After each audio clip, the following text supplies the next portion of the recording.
Good news, everybody. Fire Trap Elementalist League Starter survived, and I think it's probably going to be stronger next league.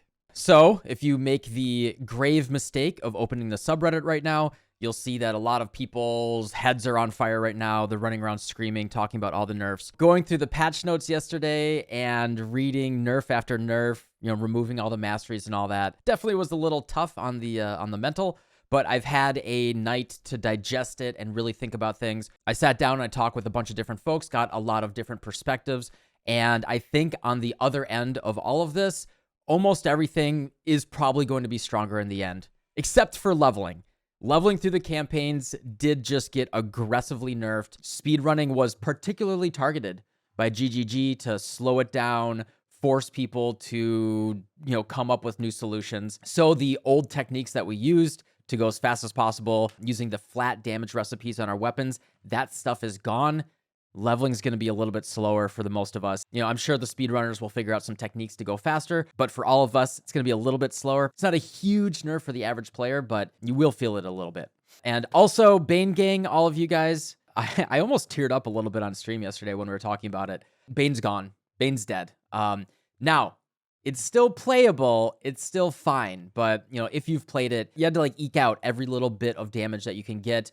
It really relied on using a bunch of auras to get decent defenses. Occultist might actually be the squishiest ascendancy in the entire game. And yeah, with the nerfs to the auras and reservation efficiency and everything that she relied on, there was a lot of collateral damage from the nerfs to chaos damage over time through poison. Bane got hit on the side as well as they were nerfing poison. And unfortunately, I just cannot recommend Bane as a league starter right now. It makes me kind of sad. I was planning on making a league start guide for that as well, but I will not recommend a build, right, that I don't feel is worth your time. And as much as I, have a lot of nostalgic feelings for it, I just don't think it's in a place worth recommending. However, the Fire Trap Elementalist, I think on the other end of all of this, might actually be better. There's a good chance that this build is even stronger and even better next league than it is right now. What we did yesterday is we adjusted the build very, very quickly. It actually took almost no time. We adjusted very, very quickly for the nerfs. it's all nerfs. That was a miscommunication by GGG. They said it's not going to be a nerf fiesta. I do think the trees that we get from Crucible on our weapons will be very, very powerful. The rough way that I'm estimating it is thinking like the equivalent of 2 relics worth of power per weapon. If I can get roughly the equivalent power of, some 2 of these per weapon next league, that's just stronger, right? That's actually just a much stronger build. So that's the way that I'm thinking about it right now. I think this build will be stronger, but we do have to make some adjustments. And this is the way that I want to encourage you. If you guys are not even playing this build, the way that you want to think about it is we have to look into the other tools that we have for mana reservation efficiency. There's 3 main things that I think we're going to see people do. The number one is we're actually going to be using these small cluster jewels. So these are mana reservation cluster jewels. It does take some points on the tree, but how much reservation efficiency you get here is actually pretty wild. So we removed 1 jewel that we had here, and we're using a reservation efficiency with Mortifying Aspect for 50% Malevolence reservation efficiency, which is huge. So the 50% on Malevolence as well as the 12% global, this alone actually allowed me to drop my level 4 Enlighten. I can use all of the same auras. I actually have a little bit more mana than I had before. I can use all of the same auras, and I can entirely drop an Enlighten from this build, which obviously makes the build significantly cheaper, and it opens up another gem socket as well for us. And if I do put an Enlighten in, I can actually go to a level 21 Vitality or some other things, which is pretty cool. Losing a jewel is kind of rough, but I think the amount of power that we get from the passive trees on our weapons will make up for that, if not more than make up for that. The other thing here is influenced suffixes on amulets. These are a little annoying to roll, but they're not super, super hard to roll. As you can see, these have a weight of 500. They're not particularly hard to hit. So Crusader has Zealotry, Wrath, Purity of Lightning, Discipline. Hunter has Malevolence. Warlord has Determination, Anger, Pride, Purity of Fire.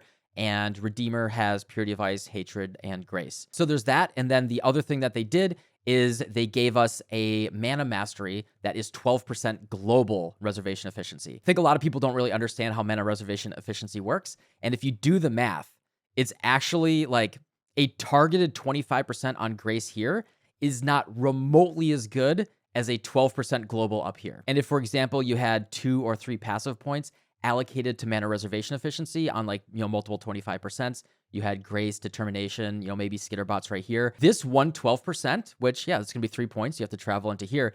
That 112% is going to give you more than those ones that were just local to that one gem. So yeah, for all of the adjustments that we have to make to this build specifically to keep it playable with as few changes as possible, we dropped the 20 fire dot multiplier mastery right here. This is getting removed. Yes, the masteries, I'm with you guys. We picked the best 6. The communication's been a little flawed, but in terms of what we get here is, I think it'll be okay. Yeah, so we dropped the fire dot multi mastery right here. In fact, I think the regen for uncapped fire mastery might be really interesting. It's very, very easy. You can see I have 142 fire res by dropping this mastery right here. Very easy to get a lot of fire res. We could actually drop vitality entirely and possibly fit in Grace in addition on this build very easily while still maintaining the decent recovery, or you could just stack it even more. And then I dropped one of my jewels right here because we do lose the spell suppression mastery. Unfortunately, it does require the body armor to have evasion now. They did nerf that mastery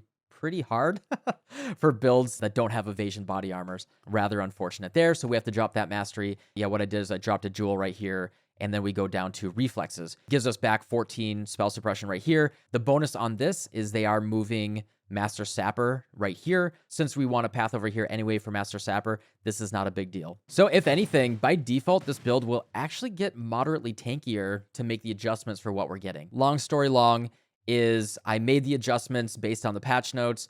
The build is looking just as good as ever. I took this shell yesterday on stream. I put on a tabula. I took off all of my flasks. I did 100% delirious map, killing guardians and everything with no flasks, with a tabula on. I even took off my gloves. I had no gloves, a tabula, no flasks. That's with no enlighten, no relic as well. This is not counting the amount of power that we get from the Crucible trees.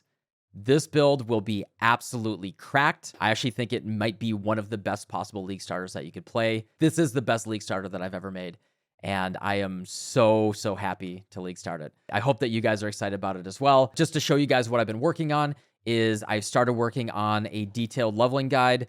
I had to make adjustments. Like, this would be done, but I had to make adjustments, you know, based on the patch notes. Thank God I waited.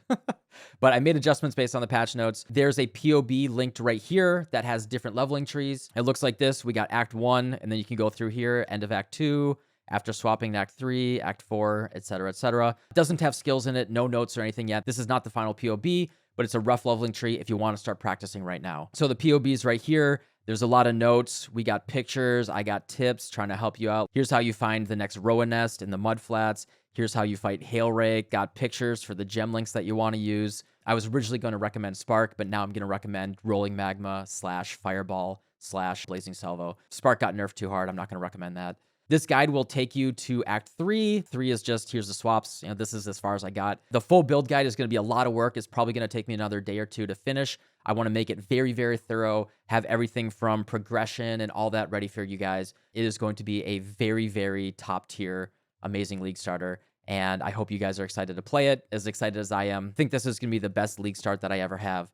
It's going to be awesome. As long as you pick a build that will be good next League, I think this will be a great League. At the higher end, I think we're going to see incredible potential for what we get on the Crucible trees. There's going to be incredible potential. Looking at those reworked Breach and Abyss uniques, there's going to be some crazy, really unique builds that are really awesome. Try not to fixate too hard on all of the mastery nerfs. I think it'll be totally fine next League, primarily because of the power that we get from the Crucible trees. You know, without that, looking at 3.22, you know, that might be a little bit annoying. But don't worry about it. Hey, who knows? Maybe PoE 2 comes out instead of 3.22. We don't know. But yeah, I'm going to go get ready for the stream. We're going to stream a little bit today. We're going to do a practice run with this. I'll probably just do like an Act 1 through 5 practice run. We're going to keep working through this. We're going to get this fully hammered out, and I want to have the best League start guide possible for you guys so everyone can have as much fun as possible next League. So definitely get subscribed, stay tuned, and be ready for that League start guide in the next day or two.